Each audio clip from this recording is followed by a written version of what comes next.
అందరికీ నమస్కారం అండి. సూర్యదారం యూట్యూబ్ ఛానల్కి స్వాగతం.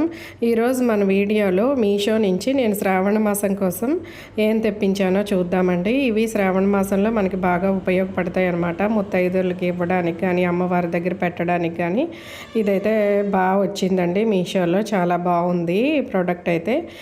ఇదైతే 150 అలా పడిందండి నాకు. చాలా బాగుంది, అందరికీ ఇవ్వడానికి కూడా బాగుంటుంది. మనం ముఖ్యంగా పసుపు కుంకాలే కదా శ్రావణ మాసంలో మనం ఇస్తాము.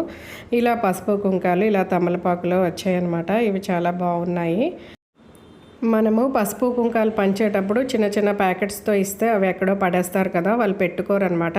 అదే ఇలా చేసి ఇస్తే వాళ్ళు పెట్టుకుంటే మనకు కూడా మంచి జరుగుతుంది. ఇలా ఒకవైపు అయితే 9 వచ్చి ఇది శాంపిల్ పీస్ అని ఇచ్చారండి. ఇది ఎలా ఉందో చూద్దాము. పసుపు కుంకుమ లోపల కూడా, ఎందుకంటే మనకి పురుగు పట్టడం ఏదైనా పడుతుందేమో అని మనం చూడాలి కదా. పసుపు చూసారా, చాలా బాగుంది, ఏమీ కాలేదు, చాలా నీట్గా వచ్చాయి అన్నమాట.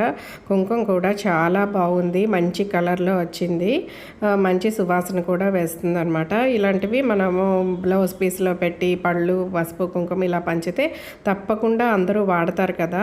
మనకైతే ఒకవైపు 9 వచ్చాయండి, అటుపక్క కూడా 9 వచ్చాయి. ఒక శాంపిల్ పీస్ అయితే వచ్చింది ఇలా అనమాట. మొత్తం 19 వచ్చాయి అనమాట మనకి. Thank you for watching my video.